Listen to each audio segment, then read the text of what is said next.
Tuesday, March 10th, 2020. The time is currently 1:33 p.m. Members present, we have Representative LeBon, Representative Tilton, Representative Carpenter, Vice Chair Ortiz, Co-Chair Johnston, Representative Sullivan-Leonard, Representative Josephson, Representative Wool, Representative Merrick, and myself, Co-Chair Foster. And on today's agenda, we will be hearing HB306, which is Permanent Fund Dividend Appropriations and Earnings Reserve, HB300, which is Permanent Fund Appropriations from the Earnings Reserve. And I will begin this meeting and then hand the gavel over to Co-Chair Johnston after she briefly introduces the first bill, which is HB306. And so with that, I'd like to invite Representative Kopp and Representative Johnston to the table. And if you could both put yourselves on the record. Thanks for being here. Thank you, Chair Foster. I think on a sunny day, the view's much better from here. Thank you, Mr. Chairman, for allowing me a few minutes to join our colleague, Representative Kopp, in presenting House Bill 306. I'm Jennifer Johnston. I represent District 28, which is a hillside down to Turnagain, down to Portage Glacier in Anchorage. House Bill 306 builds on the work of the Permanent Fund Working Group and continues the conversation seeking a sustainable permanent fund for future generations. It was an honor to be co-chair of the Permanent Fund Working Group with Senator Bishop, which was made up of 4 members of the House, 4 members of the Senate, and it included Representative Merrick and Representative Wool. While we didn't all come to agreement on the ideal PFD amount, we all agreed the permanent fund needs to be protected from every effects of inflation, and it needs to grow. The majority of the committee agreed we needed to live within the rules framework of SB 26, or the percent of market value. I'd also like to remind you of yesterday's testimony from Deputy Commissioner Mike Barnhill. If you remember on page 5, he had on the third bullet, it said structure. A statutory solution to the PFD is important to reduce the annual fiscal uncertainty. So this is just starting this conversation on how do we address that structure and how do we start moving away from the uncertainty that we've had for a number of years. During that process, back to the Permanent Fund Working Group, during the process we modeled many different scenarios. None of the scenarios that the Permanent Fund Working Group modeled completely eliminated the deficit. But the scenario that is proposed in House Bill 306 came the closest at the time. However, I'm sure all of you are aware the current fiscal outlook with world markets has changed somewhat dramatically over the last couple of days. So I look forward to our conversations in House Finance as we're looking in today's market and as we're looking at the future. Like our recent conversations on the House floor regarding HCR13, common ground is most often found on the topic of ensuring that the permanent fund is protected for future generations. Thank you for the latitude to give this introduction. I will now hand over to my friend and colleague, Representative Kopp. Thank you, Mr. Chairman. For the record, Chuck Kopp, House District 24 Representative, which is south of Diamond Boulevard in Anchorage and west of the old Seward Highway in the Campbell Lake, Bayshore, Ocean View, Clap Road area. I have joined with me my team member, Grace Irvine. Grace, should I slide over one so you? Okay. So, Madam Chair, if you will, I would like to just go through the slides and just give an overview of the bill. Okay. Please continue. Okay. So we're grateful to the Permanent Fund Working Groups, the first thing I'd like to say, because the work that they did this interim showed it got us to the point we're at today, and it showed that we can reach consensus on such an important topic like protecting the permanent fund. The goals for Alaska, which we highlight briefly here, are shared goals. communities that are healthy and safe, a private sector that keeps our economy growing, a government that upholds our laws and works through its business efficiently, and a strong, growing permanent fund. Why protect the permanent fund? We see historically what it's done from its original $734,000 deposit in 1977 to $68 billion as of a few days ago. Probably have to have an update on that, but it's grown a lot. The House recently discussed all these principles, the growth of the fund, the sustainable draw, and fiscal solvency and our state's credit worthiness recently on the House floor. And the fund can feel kind of ephemeral at times, but it can be helpful to discuss the ways outside of paying a PFD that it has played into our shared history. We feel this is an opportunity to celebrate the fund's success, recognizing that the permanent fund will continue to have a major impact on Alaskan life. This slide, slide 5, illustrates the goals that we set earlier and demonstrates how the permanent fund has helped us reach those goals. Whenever we hear concerns about the percent of market value being a raid or a theft, I think we can point to these outcomes. Earnings have helped us respond to the opioid epidemic, the rise in crime, the 2018 earthquake, last year's wildfire season. Earnings have allowed Alaskans' tax burden to remain low, despite the drop in oil prices. And the percent of market value has acted as the most effective spending cap we've seen in decades. These accomplishments further underscore our need to keep the fund strong. So how have we been funding the services? This chart takes us funding state services. This chart starts with 1912 through the beginning of statehood, and it shows where we are at from 1912 through today, and how the fund's earnings have become integral to keep our state running. I think we'd all be interested to see what tomorrow will look like. We see how we started with industry taxes and income tax, lots of oil beginning in 1977, oil revenue, and then of course income tax repealed in 1980, and we rode that all the way to 2013 when the oil price dropped dramatically, and the state responded, cutting billions of dollars in the operating budget to where we are today, and we're still in need of addressing the mathematical tension in our budget with the dividend and the percent of market value draw. Next slide. So deposits into the permanent fund have allowed it to grow. We're certainly celebrating that. We know that that's a combination of the mineral royalties and the non-royalty legislative appropriations plus inflation proofing that have caused it to grow to roughly $66.7 billion. And I think it's important to see that the legislatures that came before us understood the importance of growing this fund in the long term, and they did that at the expense of short-term benefits through appropriations.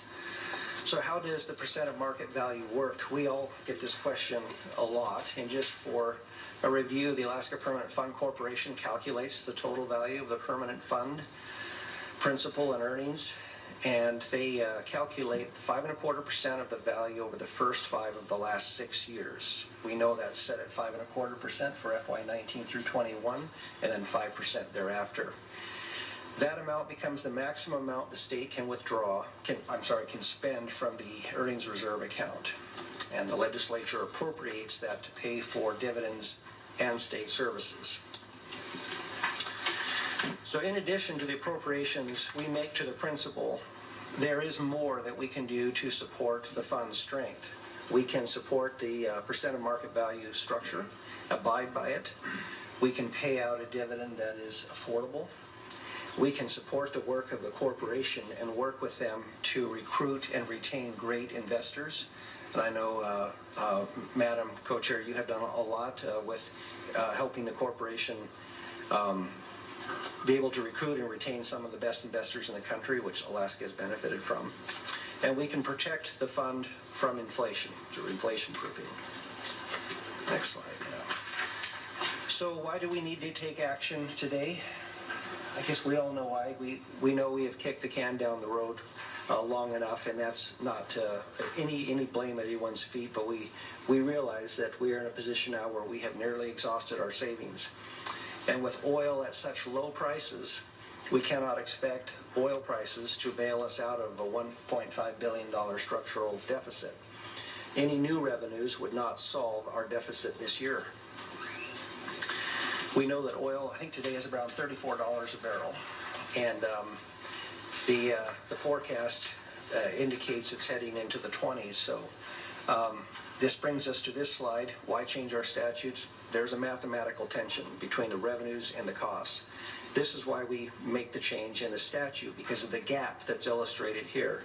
We see our revenue picture paired with our expense picture in the governor's FY21 budget and the size of the gap necessary to pay the statutory dividend. This gap does cause unnecessary stress and uncertainty across our state. We've seen attempts to reduce the gap with $1.5 billion in cuts and cost shifting, and it didn't work well. We heard from all of our communities that were asked to absorb the costs or to have their share of the petroleum property tax or the shared fisheries tax clawed back to the state. We saw how that devastated those communities and what was necessary to pay this full dividend. If that gap appears next year, we will have no savings to fill that gap. And again, as you said, Madam Co-Chair, I'm grateful to Deputy Commissioner Barnhill for underscoring this issue yesterday in his presentation. And there's one additional point. According to Fitch Ratings, which is one of the three largest credit rating agencies in the country other than Moody's and Standard & Poor's, they said that our desire to pay a full statutorily calculated PFD elevates the state's fixed cost burden and reduces its ability to respond to future economic weakness, as revenue growth is expected to be modest. So we are living in a future economic weakness. The coronavirus, the downward spiral of oil, we are living in that moment right now. That statement was made only about 5 or 6 months ago by Fitch. So this is our status quo of where we're at now with our situation, and it illustrates how much is left unknown if no change is made this year. So you see this top dotted line is a budget with a statutory PFD and what the gap would be between the budget less dividends. So it's a pretty significant gap. This year, $1.5 billion would be required to balance the budget. And next year, we could spend the remaining $500 million in savings and still have over $1 billion deficit. So every year, that leaves us with a gap that exceeds our savings and would result in a crippling tax burden. So House Bill 306, elements of this plan, this information has led us to the introduction of the bill in front of you. We've tried to keep this as straightforward as possible. There's just two elements of this plan: an 80-20 split of the percent of market value, and the rest of the plan goes into this permanent fund task force to review the effectiveness within 6 years. We came up with 6 years because it took us from 2014 to now to evaluate where we're at. And we think with a structural plan, a 6-year review would also be good. So this is how the 80-20 POMV split would work. From the draw, $3.1 billion in FY21, 80% goes to fund state obligations, education, public safety, transportation, 20% going to dividends. Representative Cobb, Yes. do you want questions throughout this, or would you rather wait to the end? Madam Chair, however you would like to do it, I'm comfortable if a question arises, pausing. Representative Sullivan Leonard. Thank you, Madam Chair. Thank you, Representative Kopp. On the previous slide, as we looked at the POMV split and then had brief discussion on the Permanent Fund Task Force, I guess I'm trying to get to the bottom of how we came to the 80-20 formula that is before us. My understanding is that the task force had many different proposals that were presented to the chair, and so how did we come to this formula?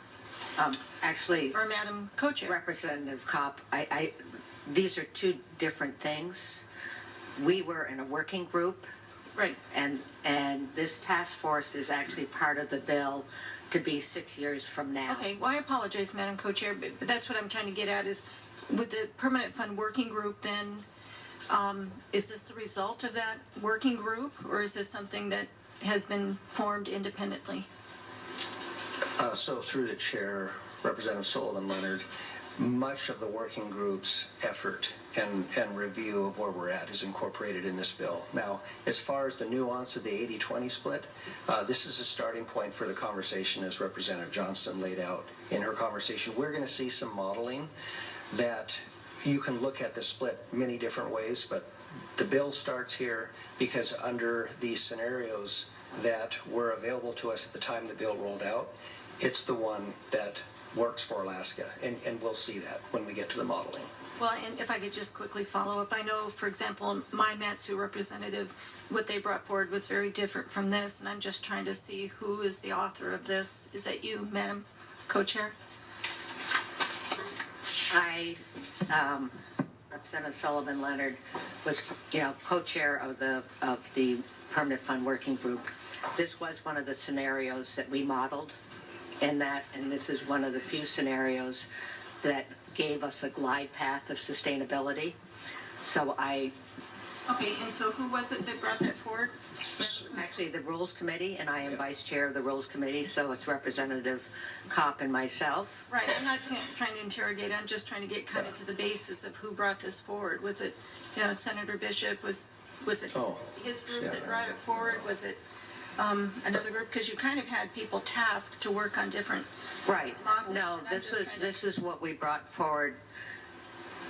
Representative Kopp, myself, and a majority of the Rules Committee brought this forward from the result of the work. What was brought forward with the Permanent Fund Working Group were two things. One, that we needed to maintain the structured draw, work within the confines of the structured draw, and secondly, that we all agreed on the modeling that came out of the Permanent Fund Working Group.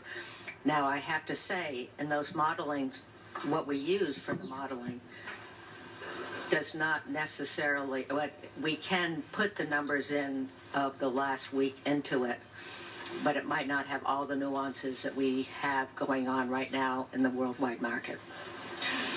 So thank you, through the chair, Representative Sullivan Leonard, thank you for the question. This is informed by the group, but this is authored by me with the assistance of Representative Johnson. Yes, and I'm proud to be the author, so I'll be very direct on that. So focus on the Permanent Fund Task Force, which has been incorporated into this bill, would include the review and evaluation after 6 years of the fund and the PFD. The task force is formed with 3 House members, 3 senators, and an appointee of the governor. The task force is charged with giving Alaskans a performance review for House Bill 306 and the Permanent Fund.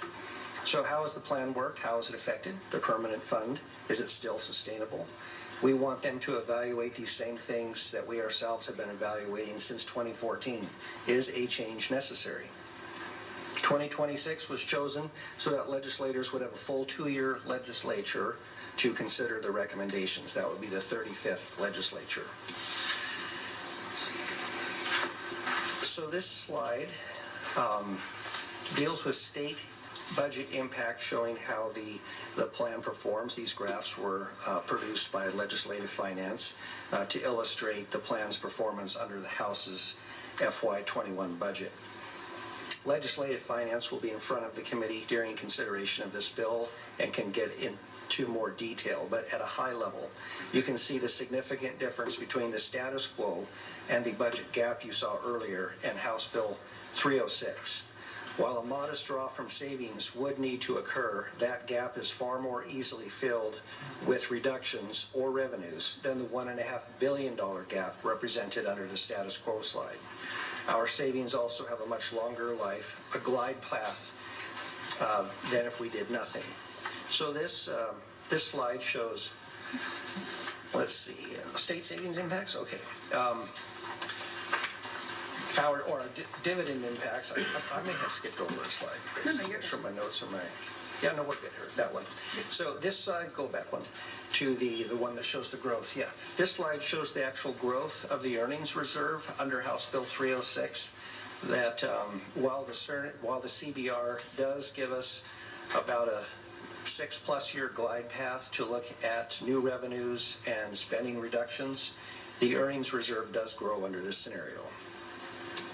This next slide shows exactly what the difference is between the traditional statutory formula dividend and the dividend under the current scenario offered by House Bill 306. You can see that the dividend is roughly $900, and the next slide will show how that pairs up with a historical PFD amounts. The dark line is the dividend amount each year. You can see how volatile it's been, and you can see where the average dividend has been in there, and that gives you an idea of what, and I would say this slide demonstrates the past PFD amounts in nominal dollars, and also demonstrates the extreme volatility of the dividend, which we've seen over the years. So this next slide we produced to just show and be really clear what the difference is between what Alaskans have received in years past as an average and House Bill 306. It's popular to throw out the numbers of what a statutory PFD could be, but I think it's more realistic to compare this amount to what has previously been given to Alaskans. There is a $270 difference in this bill compared to historic amounts. So House Bill 306 moves us forward. It's a path toward being able to plan for our state's future instead of living in a crisis mode. This bill unlocks our ability to improve our credit ratings, stabilize our PFD amounts, stabilize our budget processes, and ultimately have a true understanding of our budget picture. We have begun every budget process since the drop in oil prices in near bedlam. Madam Chair, I'll say that again. We have begun every budget process since the drop in oil prices in near bedlam. And when every year is met with the possibility of a government shutdown, mass layoffs, or new taxes, nobody wins. So here we're looking at a built-in baseline from which to work and a set of shared facts about the budget outlook. The bill does not take anything off the table except overspending our permanent fund earnings reserve and eroding our children's future. So the decisions to be made are listed right here: our spending priorities, sustainability of the dividend in the fund, and other revenue options. These decisions accurately reflect the fiscal options before us today. Are we willing to continue this budget debate year after year? Are we interested in raising taxes to pay for dividends, which will become necessary as soon as 2021 due to our minimal savings? Or are we willing to make decisions today that, while difficult, allow for not only the preservation of our permanent fund and the dividend, but provide economic stability and community security? So the question before the committee is, what is the highest and best use of our fund? Is it an ATM from which we draw when we feel we need money? And do we consider it a legacy to be left to future Alaskans? Thank you, Madam Chair. Thank you. Are there any questions? And we've been joined by Representative Knopp.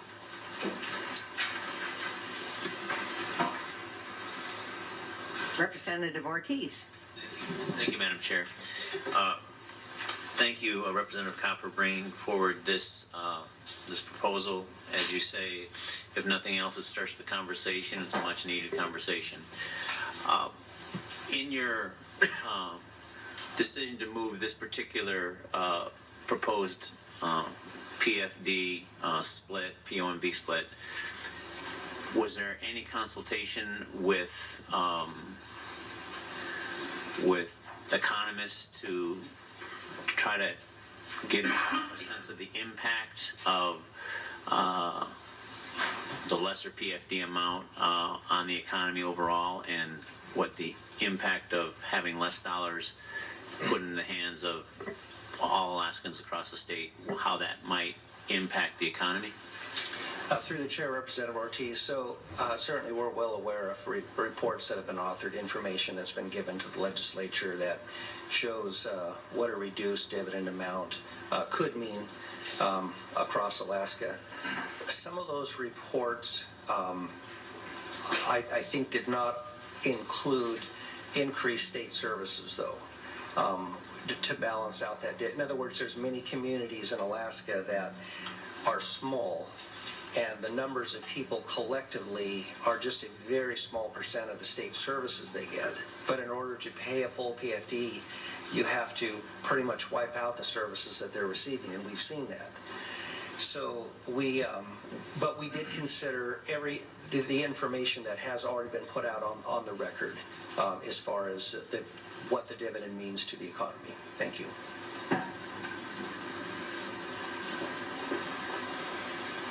And I'm not sure one of the reports that you were making reference to is the ISA report. And one of the interesting things on the ISA report is when it was done, and it was actually done way before we had this massive growth.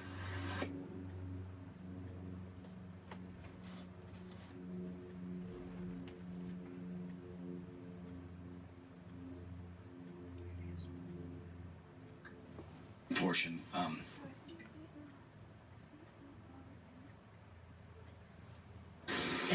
I'm not sure one of the reports that you were making reference to is the ISA report.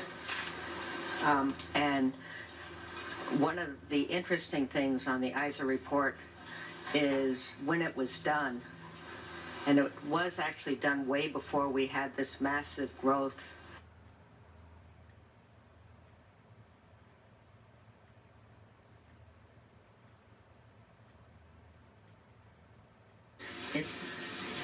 Any other questions? Yes, ma'am. Representative Laban? Thank you, Madam Chair. You mentioned the taxes word in your presentation. So under this model, would we be leading with the PFD amount, that 20% of the percent of market value formula? So funding the PFD would be the first budget decision we make, and then everything else would follow? Through the chair, so Representative Laban, thank you for that question. So what the formula would do, it would give us a baseline to start from. We would know the money available for state services and what was going to go to the dividend.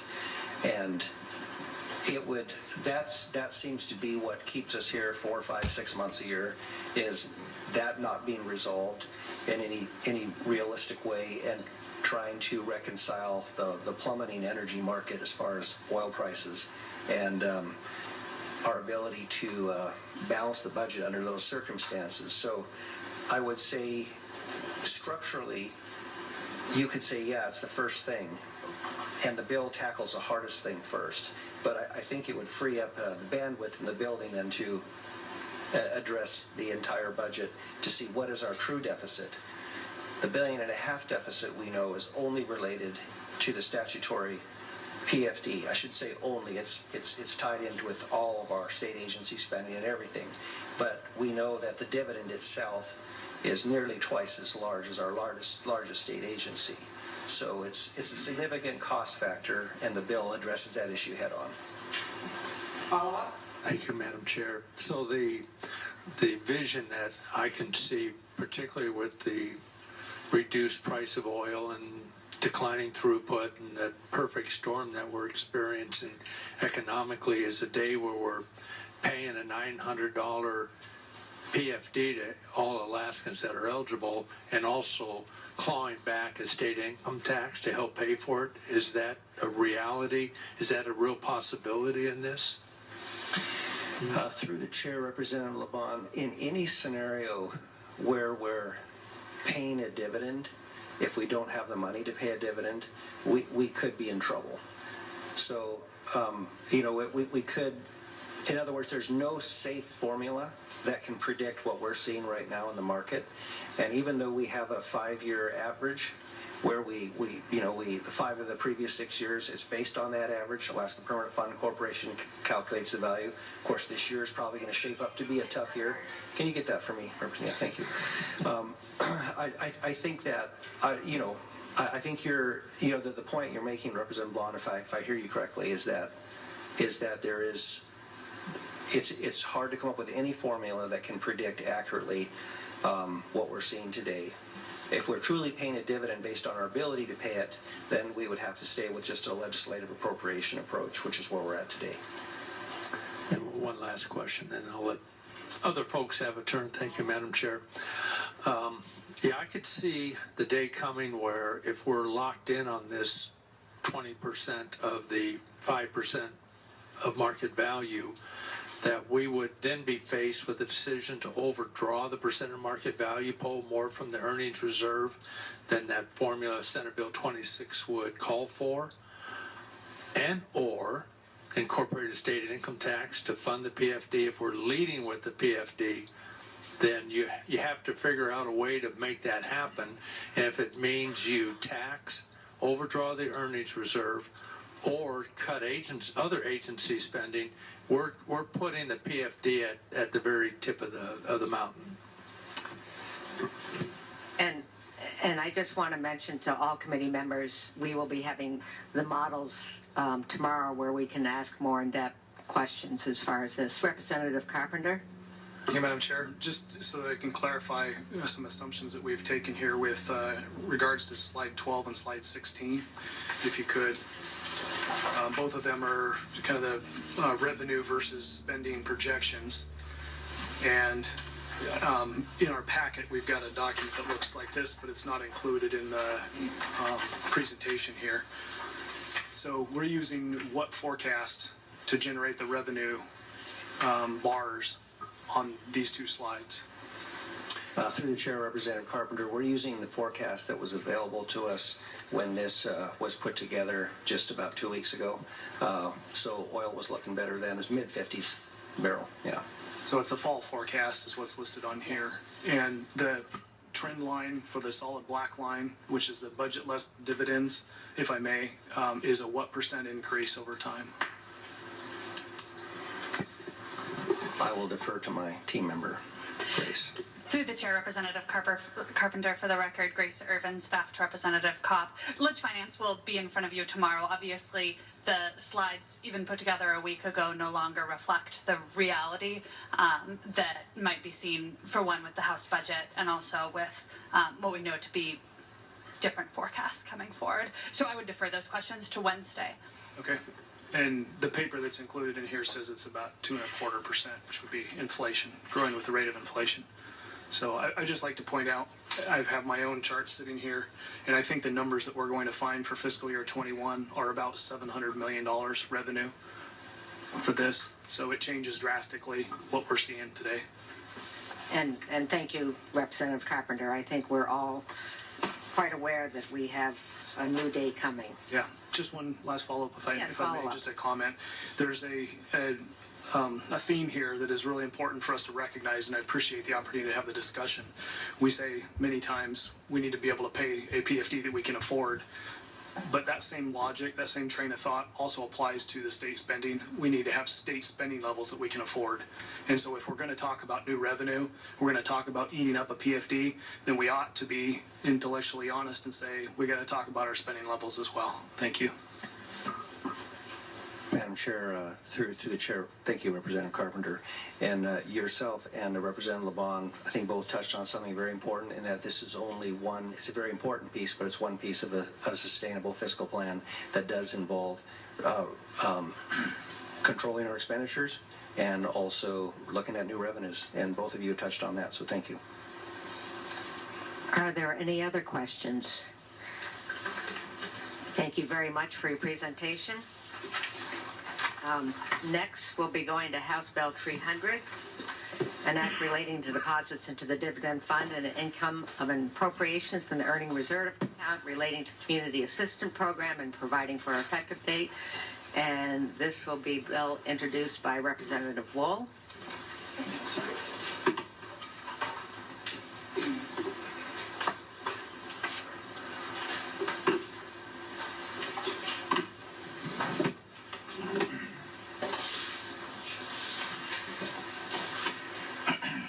Madam Co-Chair and members of the Finance Committee. My name is Representative Adam Wolf from District 5 in Fairbanks. I'd like to ask my staff member Stephanie Andrew to come up and join me in case I get into a corner I can't get out of. And I'd like to thank the previous presenter for softening up the audience here a little bit and laying down some good groundwork for the situation that we're in, so I don't have to go over it all. And certainly members of Finance Committee have heard many presentations, including ones recently as yesterday, about the P1V draw and the situation we're in. I'll get a little closer.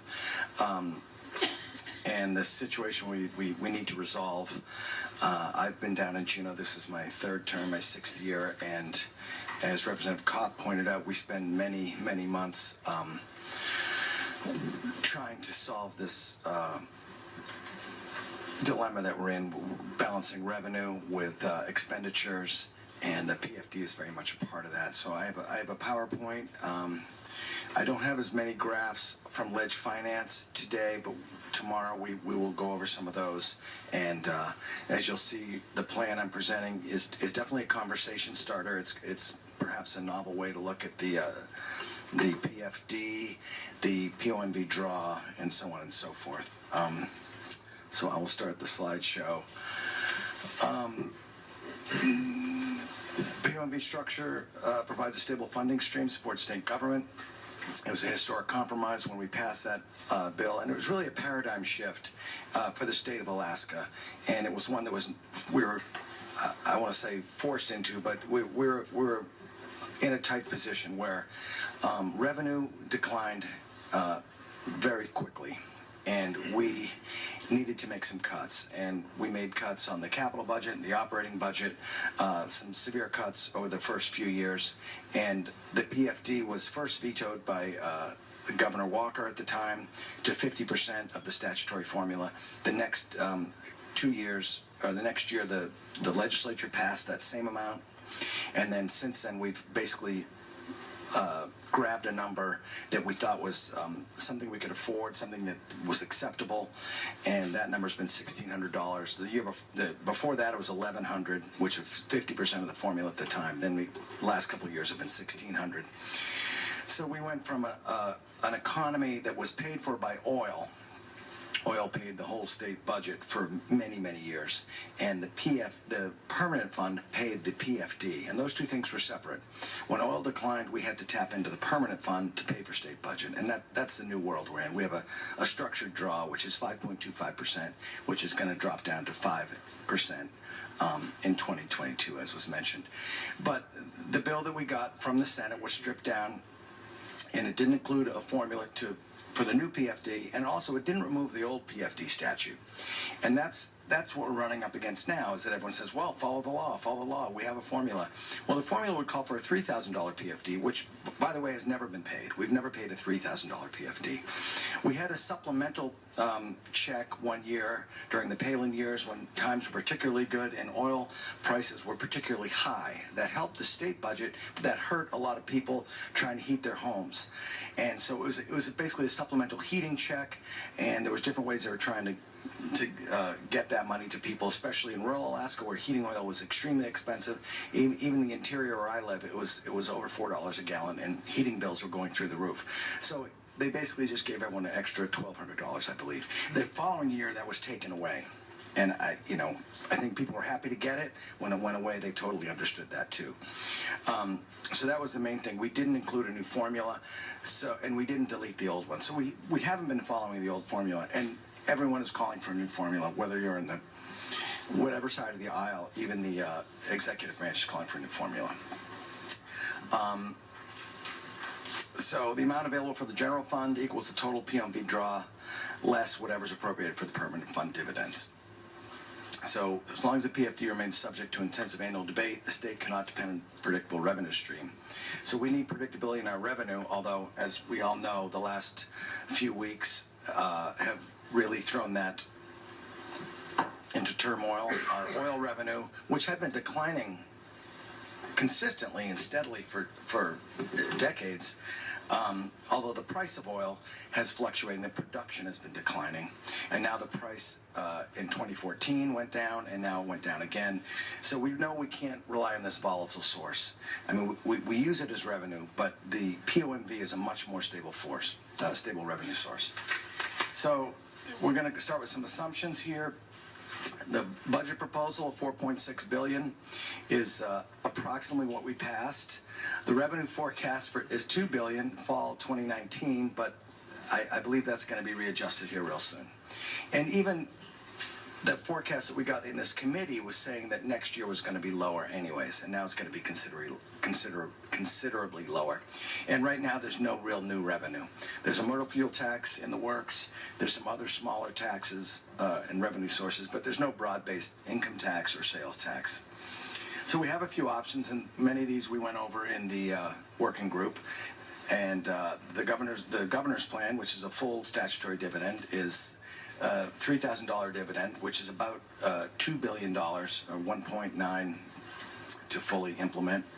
There's a 50-50 plan that's been kicked around last year and this year as well, which would be about a $2,400 dividend, and it's about that would have a deficit of $1.1 billion.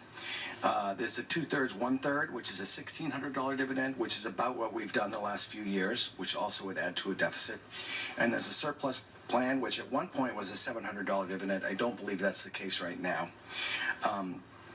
But there's problems with the surplus plan. So what I'm proposing is an allocation model, which hasn't really been used, and I'm sort of combining different ideas that I've acquired. I didn't invent this whole model, but maybe many of you have heard different concepts. I think the mayor of Anchorage mentioned doing a 45-45-10 with 10% going to the communities, 45 to government, 45 to a PFD. This is a slight variation on that, with putting different priorities besides just the government and the PFD. So we start with 40% designated for K-12 education. This is $1.2 billion, which is approximately what we've been funding this year. This basically sets it in statute that education funding is a percentage of the POMV. The first two lines of this, and then 10% will be for the University of Alaska, which is $310 million with the current POMV draw, which was about what we funded. Last year was $302 million that we funded, so it's approximately last year's budget. And again, these two things are education. They're both in the Constitution. I believe they both need to be supported, and I think putting it in formula guarantees that these two entities won't have to come down here and wonder what they're going to get for funding. They'll be set in statute, and they can work with that. And these two things I think are really important to grow Alaska's future, is a good educational foundation. Other states that have faced tough times have doubled down their investment in education. It keeps our young people staying in Alaska and getting both primary and higher education here. I designated 10% for capital projects, which would be about double what we've been doing lately. We've been doing the bare minimum just to get the federal match, which is about $150 million. This would double that to $300 million. That's the other thing we constantly hear down here in Juneau, is groups saying, we need a capital budget. We need jobs. We need work. We're losing our talented workforce. They're leaving the state. They're getting jobs elsewhere, and they're not returning. So we definitely need a capital budget. Also, we need to build our infrastructure, roads, bridges, all these kinds of things are declining, and we need to maintain them. Deferred maintenance is a huge burden. The university alone has $1 billion in deferred maintenance. The state has quite a bit of deferred maintenance, and we have to address it. The remaining 30% would be split 50-50, 15% to the general fund and 15% permanent fund dividends. Now, and I know at first blush this is even lower than the previous presentation of 80-20. But the community dividend is going to offset some of that cut, and we'll show you why here. Let me go ahead to the graph I had. So here it is in graphical layout. With 40% to education, you have the university, the community dividend, and the split at the bottom of 30% split in half. Now, there are variations I have done on this, so that 30% instead of going 15-15 could be split 20-10, so we could get a 20% POMV. But I think it's really important to go back to the community dividend portion, and I'll right here. So, yes, the problem with the surplus dividend, as was mentioned earlier, is that no one knows what it's going to be, and there's fear that there'll be more spending, which will make the PFD smaller. So, it's agreed upon that we do need a statutory dividend, and I guess I'm backtracking a little bit there. But if we went to a 20% POMV instead of the 1515, instead we had 2010, it would be about $900 and something, 966 is a close approximation, which is similar to the 80-20 bill. So community dividend, some form of community dividend has been in place since 1969. The formula has been changed several times. The current formula distributes $30 million per year through the Community Assistance Program. This would increase it from $30 million to $300 million, which is 10%. Again, there are variations I can explore in analysis tomorrow that change that from 10% to 5%, but right now it's $300 million. And we increase the base. Right now there's a base for a city, a borough, and a unorganized outside of a borough.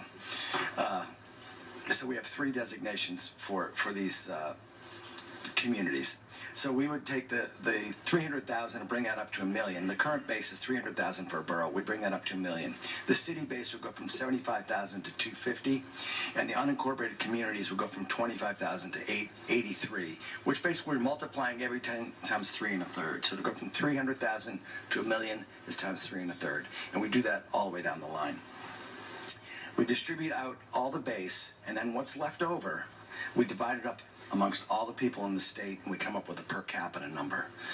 And after we distribute the base, we distribute the per capita, and then we cap it at $1,200 per capita in each community. And we have a chart that shows some examples of that coming up. But this brings the funds closer to the individual. So it's not exactly a check in someone's pocket, but it's money in the community, which is closer to the individual. Now, I know Jay Hammond, I believe he said at the time the permanent fund dividend was created, he goes, let's take the money and take it out of the state's hands and put it into the individual. They know how to spend it best. And I think that worked for a while, and people have been spending money from the dividend since its inception. And this won't eliminate a dividend, but this brings money, instead of in the state coffers, it brings it to the community coffers, whether you're in Anchorage or Antioch or Fairbanks or Bethel or any community, you're going to get a pretty large quantity of money. And then the people that live there could solicit their community leaders and tell them what they needed, what's their priority, instead of the state doing it. Instead of people coming to the Capitol and saying, we need a new roof, we need a boiler, we need a loader for our landfill, we need water sewer. They could go to their local community and say, we need these things, and they would listen, they'd be responsive. And people in the community know what they need best. So, and this also would have a higher per person distribution for smaller communities. And the reason that is, if Anchorage gets $1 million base, the per capita, once you divide up all the excess amongst all the people in Alaska, is a little over $300. So every person would get $300 in addition to the base. Now, in Anchorage, that's what they end up getting is slightly over $300 once you add the 1 million, because 300,000 people getting $1 million is a little over $3 each. So you get $3 plus the per capita of $300. They're getting slightly over $300. But in smaller communities where they get maybe $250,000 for a city or $83,000 for an unincorporated community, you divide that up amongst the population and then give everyone $300, you're easily hitting $900 to $1,200 per person. So if each person is getting $1,200 in the community dividend equivalent, plus say $700 in the PFD, that's close to $2,000 per person. Now this $1,200 per person doesn't go into their personal bank account, it goes into the community. But they can then benefit from it, whether the community wants to do an improvement, put in some energy devices, even buy some bulk fuel and sell it at a discount to its community members. They can do any of these things. So it's bringing the money closer to the community, and the rural communities, the smaller communities, will end up getting more per capita. So it somewhat offsets the problem of just straight cutting the PFD, which has the adverse effect on the smaller communities where there's much less of a economy and much less cash and jobs and so on and so forth. So it gives them more autonomy and gives the local residents voice in how the monies are spent. Now there are increases in this over over the current budget because we're adding to the capital budget, we're adding to the university, and the community assistance program is getting quite a boost. Now, we can decrease in other areas where the state is spending. School bond debt is one thing we could pass off to the local communities because it'd be getting quite a bit of money. And I have a complete table of every community. I put up some examples here, and those will be coming up soon. Miscellaneous municipal and university debt support, municipal portion of PERS TERS, although I didn't go into any of those calculations, and I don't want to, I know the communities heavily advocate for us not to change that, but if Anchorage gets $90 million, maybe they could afford to spend a little more on the PERS TERS and relieve that of the state.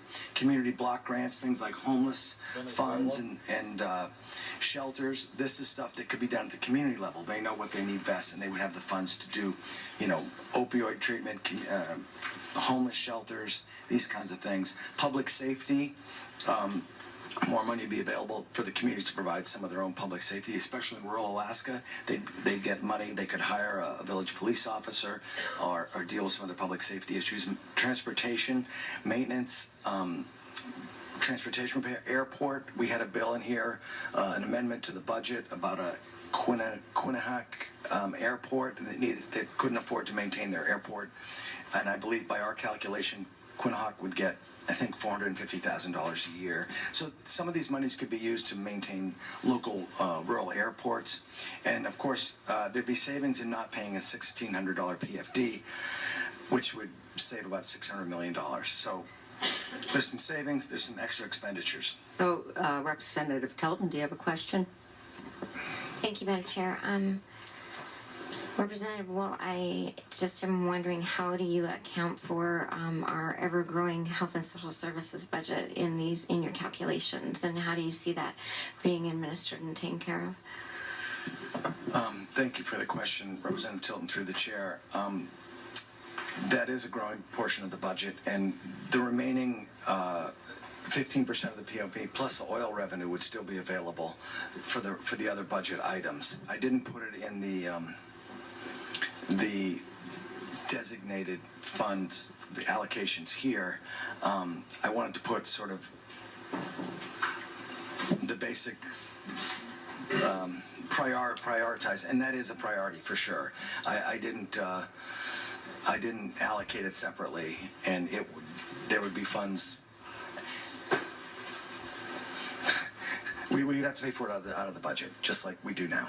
What part of our PFD is not a welfare check? Do they not Are understand? you anticipating that the communities, because you're talking about the communities playing a bigger role, are you anticipating communities playing a bigger role in their services that they're providing as far as the health and social services programs and things that are provided? Are you looking at communities playing a bigger role in providing those services?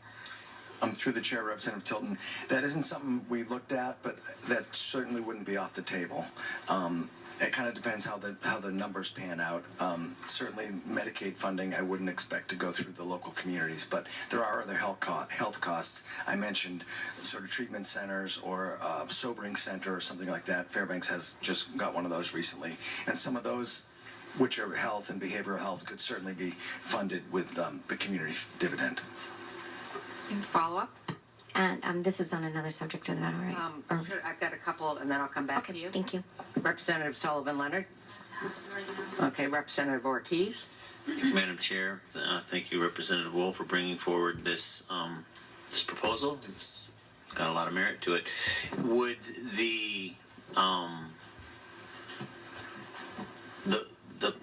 it's on a pie chart, but the 40% that's going to education, that would act as a pretty much a spending cap towards education as well, because you'd be limited to that 40% of the draw. There wouldn't be any other sources going to education other than that 40% under your bill. Is that correct? Through the chair, Representative Ortiz, I wasn't thinking it would be a cap. It's sort of it's a floor. The 40% of the POMV would go to education. I suppose if you wanted to put more in, you could. Same with any of these, but it'd be a minimum. So you couldn't go less, but you could go more. But it would, at least the education people would know we're not however that number works out to be. And in fact, 40% at current is a slight decrease of what it is right now, I believe. It's very close. But there is as projected, it will go up over time. Unlike oil prices that we can't really predict, to the extent that we can predict the POMV draw, looking at the stock market over 10 years, again, the POMV is a 5-year rolling average, so even if we have a bad month or a bad year, it doesn't necessarily have strong as an impact unless we have multiple bad years. But you can look at the graph that we have coming up, and it will show a steady increase, which I think will alleviate a lot of the anxiety that educators have, and same with some of these other entities. Representative Tilton? Thank you, Madam Chair. Just more of a technical question, and if you're looking at communities being more involved in this, are you looking at the way of administering this through the communities, and would there be, are you looking, I'm just looking at what are the technicalities of how you would administer this, checks going individually to people or going through communities, because a lot of when we send dollars, even through community assistance dollars, that there are different administration charges that take dollars off at the top of that. Through the chair, Representative Tilton, this would be modeled on the community assistance program that we currently have. So the same way we disperse funds currently would be the same way in the future, just be amplified amounts. Representative Knopp? Thank you, Madam Chair. So, Representative Wool, it brings a lot of thoughts to mind. I guess the first thing I would ask, if you've considered had the discussion, is the fact that in every one of your fiscal notes it talks about designated funds, and that's really what you ask us to do. Even in your presentation, it's designated funds, which the Constitution strictly prohibits. So I'm wondering if you expect, if we went down this route, we could probably call it appropriation, but I guess I'm curious about a couple things. So if that in fact did grow over time, we're fine, but it's for the foreseeable future, say next 5-6 years, we had down markets and that revenue dropped.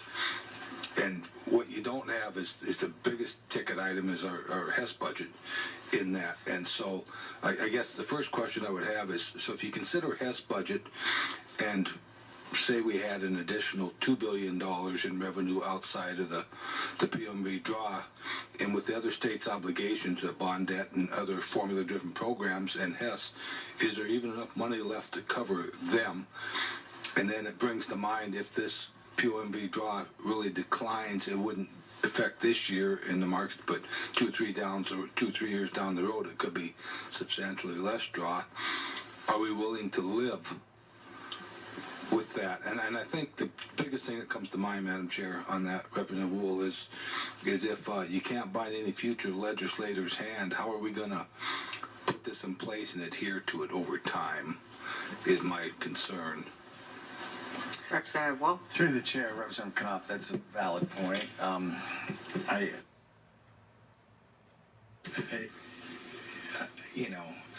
We look at the POMV draw, HB306, which is a 5% draw roughly. We're adhering to it. We've been adhering to it. The 1 year now going into 2. No, you haven't. Will we adhere to it in the future? I certainly hope so. The PFD formula we're not currently adhering to. I'd like to have it be adhered to. I'd like to adhere to HB306. I guess if things got really bad, you could say, oh, we can't do the capital budget. Quick follow-up, Madam Chair, and it's not really a question, Representative Wool, but when I look at this and I look at the three, and the dedicated 40% and 10%, so we're dedicating the POMV draw, which in a sense I kind of like. My concern is when that number $3 billion starts to drop, and then we're no longer happy with what the university is getting, then we're going to start either adjusting this or adjusting other funds, and I see it's just trickle down effect is kind of what I see, and so just food for thought for you. We can have that discussion a little later. Thank you, Representative Knopp, and through the chair, a lot of this was a conversation starter, as I said earlier, and I do have another model that I didn't bring out today, and I got a couple more slides I should get to anyways. But this could be something that can get us on the road and maybe in 5 years revisit. I did another model, like I said, that had the 40% and capital budget I put at 5%, community dividend I put at 5%, so that those were lowered, and so we'd have a little more flexibility if the market, we wouldn't be committed to those things. But if I may, let me proceed a couple more slides. And Please do. thank you. So this is the PFD amount as it's calculated with a 15% POMV, which again is lower than 20%. But right now it's 724. It goes up to almost 900 over 10 years. Education funding, which is the 40%, would be at 1.2 billion in FY21 and up to 1.5 over 10 years. So it would steadily increase. That's the 40%. And this is the 10% portion, which is capital projects, which also is university, which is 309 in 21 and goes up to 381 over time. Basically projecting what the POMV will do over time. And these are some proposed community dividends. And you'll see some are larger places that have the $1 million base, some have the $250,000 base, and some have the $83,000 base. Whoops. And you see in Anchorage, for example, the current FY20 assistance was 4.5 million. This would be 96 million. So that's a large sum of money. It ends up being $328 per person. Anchorage could certainly do a lot with that kind of money every year, including working on the port of Anchorage, for one, but certainly bond debt reimbursement and other things could be assumed. Juneau, again, is 362 per person. You get into some smaller areas. Nolato, for example, small village would be $1,200. That would hit the cap. So would Gulkana. Some are medium size that would get, St. Mary's would get the base of 83,000. Would end up being $765 per person.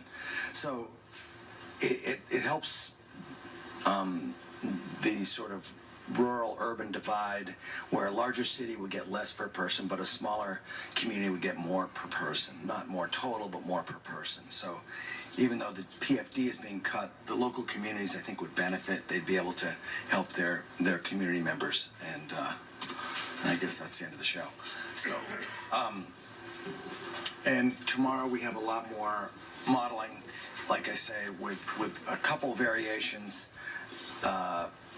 Certainly the fall forecast is what we use, which is going to be modified real soon. I did also the version where instead of doing 10%, I did 5%, 5% to lower those designations for both the community dividend and for the capital projects. So that would put capital back at 150, which is kind of the minimum what we're doing now. Community dividend still at 150 gets a hefty amount, and we'll have those tables for you, but it's still quite a bit of money and not trivial by any sense. So it would also help with offsetting what a PFD cut would be to rural Alaska. I actually have one question as far as modeling for tomorrow. Could you, any chance of modeling what we should be paying for the statute as far as the school bond indebtedness and also the capital program for rural villages, how that would match up with the urban and rural? That would be helpful. Sure will. Are there any other questions?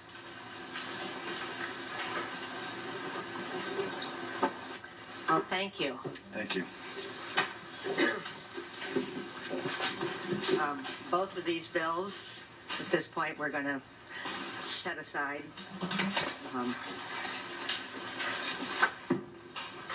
And we're going to hear. I'd like to, just so everybody knows, our hearing schedule will be on Thursday, March 12th, Public testimony will begin at 1:30 to 3:30. It'll be limited to 2 minutes. And please sign in at your LIO or call in by 3 p.m. Testimony will take a break and reconvene at 5 p.m. So the recess will be from 3:30 p.m. to 5 p.m. Public testimony will continue, again limited to 2 minutes. And please sign in again at your LIO or call in before 7 p.m. Testimony may close early if there isn't anybody else that signs in. Are there? Madam Chair, on these two bills? On these two bills. Actually, on 3 bills. 2 bills. These 2 bills. Are there any questions? Our next meeting is Wednesday, March 11th at 9 a.m. We'll be discussing HB 127, HB 182, HB 30, HB 197, and HB 223. Is there anything anybody would like to bring up before we adjourn? I guess not. So we are now adjourned at 2:38 p.m. All right, everybody, you got to sit through what they're looking at for HB300 and HB306. Both are designed to steal our permanent fund dividend, reallocate the earning reserves account, the ERA of the permanent fund, and turn it permanently into tax revenue to pay for the special interests of Alaska first, which is evident by the House Bill 205, which is the House budget that was just passed. $11.1 billion. Yes, you heard that right. $11.1 billion. They completely pulled all the money that they needed and signed away the ERA to pay for this budget. But the discussion that you have just heard today was to allocate our permanent fund dividend, the portion of the budget that they did not pass. They have not decided what they're going to give us. Listening to what they've had to say today, they're talking about an 80-20 split with House Bill 306. And then with House Bill 300, the second one that we just listened to, basically that one is taking our permanent fund dividend and is going to reallocate it even further, doing what I want to call is the Mayor Spendewicz's plan, which is that each city will get a portion of the permanent fund dividend based upon how many people you have living in your neighborhood.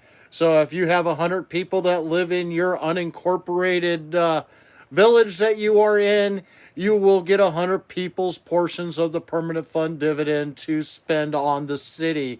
If the city feels generous, then they will cut you a dividend to you personally out of that to give you your permanent fund dividend.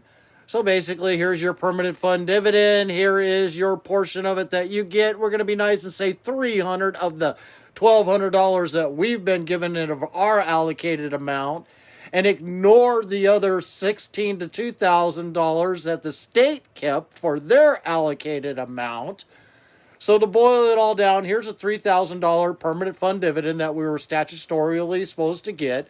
They have SB 26, which allocates them 5% more of the earning reserves account for their own state budget spending. So at this point, we should be seeing about a $4 billion draw coming out of the ERA account to pay us our statutory PFD, pay their SB 26, and to pay their normal statutory draw that they themselves take every year to pay for our Alaska state budget. But what they want to do is to take our share and add it on top of their share, which already got an extra 5% added to it because of SB 26, and use all of that to spend on the special interest. If you're not clear who the special interests of Alaska are yet by now, please look up Recall Dunleavy. Look at who is the head of the organizations that have put together the recall. You got Alaska AFL-CIO. They are the #1 contributor, the #1 action partner with them. Next in line, you got Ceres, CIRI. They are next in line. They are basically hand in hand, co-equals in the recall themselves. And then you have everybody that trickles on down from there, from NEA, K through 12, University of Alaska, anybody that is involved with the medical field, and then somewhere around 8,000 nonprofits that all got their hands out into the state budget saying, this is what we want you legislators to do. We want you to steal that $68 billion that is sitting out there that has been paying a permanent fund dividend under the statutory formula for 4 decades and has never ever been in jeopardy of being gone or lost before now. The only thing that threatens our permanent fund dividend and the statutory PFD is what you just heard today. They're unferreted. They think that they have every right to spend our permanent fund on special interests. They think they get first draw, that the permanent fund dividend was never set up for Alaskans to get a fair share of our wealth and the minerals that we all enjoy in our state that we gave up to become the 49th state of the United States of America. And in 1976, they decided that they wanted to start a first permanent fund, which at that point was nothing more than a savings account from the first monies coming in from Prudhoe Bay. And they said, we don't know what we're going to do with it, but let's let it grow. And they let it grow until 1982 when they sat down and they said, hey, we want to do something with all of this money. How about we give and start the Permanent Fund Corporation, which is the beginning of our permanent fund dividend. Through several trials and errors, several lawsuits, several different things going through the court, they started out with $50 per person and moved it all the way up to the current statute that we have been using up until Walker took office. When Governor Walker took office, he took the first unilateral executive order and signed away half of our permanent fund dividend. Senator Bill Wielkowski took him to court to fight the shall pay or may pay, and we lost in the court system, and personally, I still hold him responsible for that happening. That right there was the first nail in the coffin of what we call our permanent fund dividend. After that, we have watched them pass HB306, HB307, which, if you're not aware, that's early funding for K through 12 and early education. That money comes directly out of the earnings reserve account. They are already pulling that before the season ever starts. This was passed to make sure that they never saw another pink slip again, wondering whether or not they actually had funding or not, if the state was just going to make it zero, which we all know reality that would never happen. Anyways, as we keep going on, they got the HB307, which basically liquidated the ERA to go to K through 12 and early education. Then they added on HB306, which was their next bill, which carved out an extra 5-point-something%, be boiled down to 5% here at the end of its life cycle. And that's an extra part of 5% that they take of the earning reserves account. Now, completely still ignoring the statutory PFD and the laws that say put in there for HB306, it says they shall, doesn't say they may, it says they shall follow the statutory PFD for our formula for our permanent fund dividend. But they fail to follow their own new laws. They have yet to ever pay us a statutory PFD since Walker stole our very first one of an executive order, to which is where it brings us here we are today. We've got 3 bills coming out of the House, all designed to permanently turn our permanent fund dividend into no longer a dividend, but into tax revenue. We might as well just call that the state's tax revenue account, not the earning reserves account, but the STA, state's tax account, so that they have the money to be able to spend our permanent fund any way that they dang well please, because that's obviously, by listening to what they have been putting out in the past month, exactly what their plans are to be.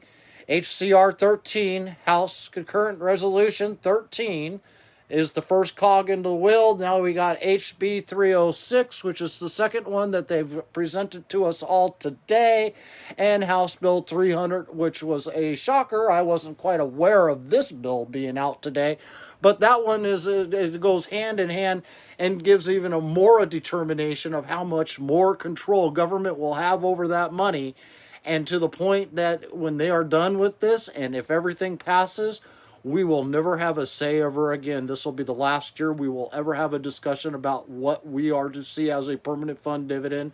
This will completely eliminate anything of the statutory PFD or how it ever existed prior to now.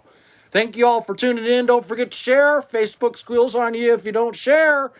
Have a great day.